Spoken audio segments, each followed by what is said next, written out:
Here on the Feast of the Epiphany, probably the most common homily, the one I've given for at least a couple years, I'm bored with it, and I'm sure you've probably heard it, is the meaning of the gifts. Okay, I can't give that homily anymore. I got to change it up. Okay. So just to rehash, the wise men, they come out of the east, the magi. They're typically viewed as astronomers. Very different culture than the Jews of this time.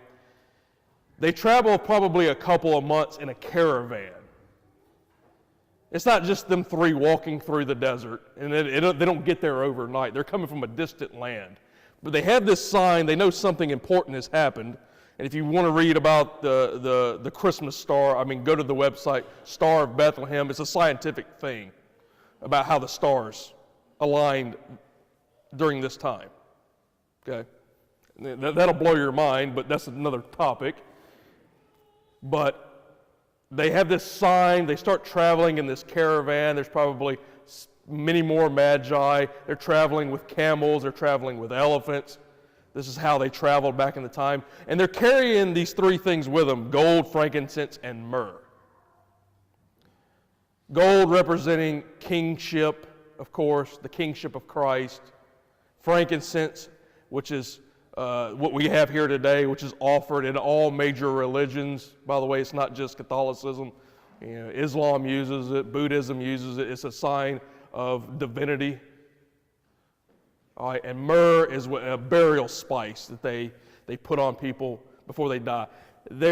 While they prepare the body. So there's a reason they're walking with all these things. They're prepared for anything that comes their way over the next couple of months.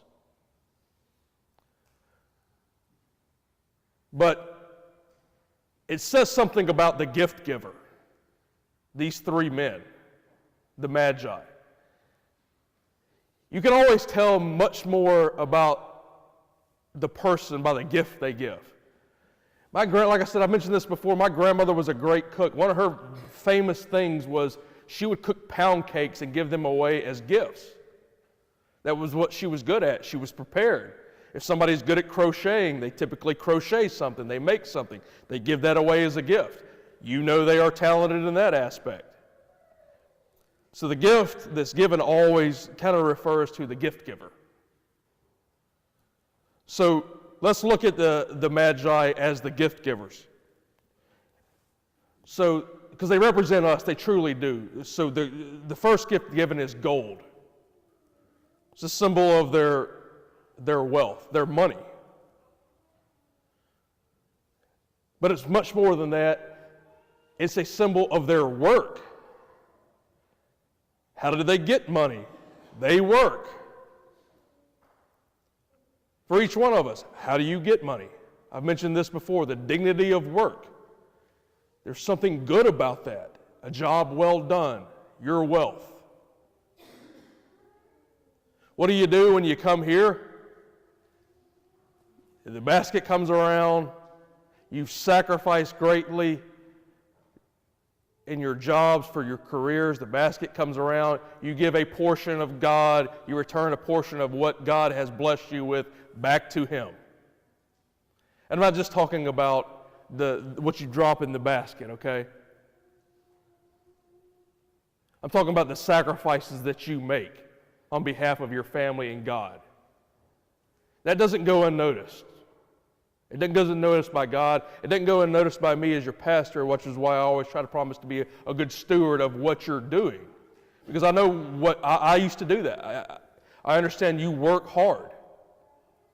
And I appreciate you putting that in there so I can keep the lights on this place and the roof not fall in and keep the air conditioners running. It's a stressful thing sometimes as a pastor to be a minor CEO of a company.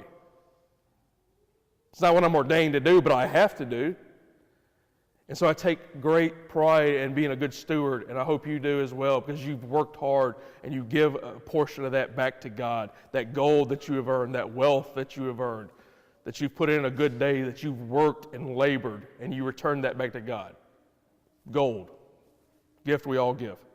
All right, next thing, frankincense. which is why we have it out here today, incense. We incense the altar. It's always a symbol of joy as well. Whenever I bring that thing out, it is a joyful occasion. I don't do it at every Mass. I know a lot of people disdain it. I can hear you coughing. But look at the symbol of it. It's a symbol of joy. It says that something is important, which is why I use it. So as you put your gold, your money into the collection basket, you put your joy as it comes around. Picture you putting your joy in the collection basket each and every Sunday you come here. The things that you're joyful about, your families, the things that are going well in your life, the things that you can celebrate, promotions, the birth of a new child, the birth of a grandchild, things God blesses you with. That's what frankincense really represents. And the final thing, myrrh, is a strange gift because it's mourning. It's a symbol of death. So they bring in gold, frankincense, and myrrh to Jesus because he's a king, he's God, and the fact that he has given his life, he's going to die, that represents that. So for us, myrrh, it's a symbol of mourning. Like, I have struggles in my life daily, things I don't do well, things in my family. My family isn't perfect. My friends aren't perfect. And I'm mourning over a loss, a lot of things. And I'm sure you do as well. Your life is not perfect. So there's sorrows and there's struggles each and every week in your life. God didn't come to take it all away from us. Christ enters into the human condition in its fullness, in the depths of suffering. So when the basket comes around, put your struggles, put your sufferings, put your challenges in the basket as well. What does all that symbolize? Why is it brought forth? When the gift bearers come forth today, the church recognizes this. You've put what you've earned in there. You've put your joys in there. You've put your sufferings in there. You've put everything, and you're truly turning it over to God. And it is united right here in the sacrifice. So always picture the cross coming down because it's truly present here. We're all at the sacrifice of Christ, here at the altar. We're all at the foot of the cross, and we're turning our entire life over to God at this point.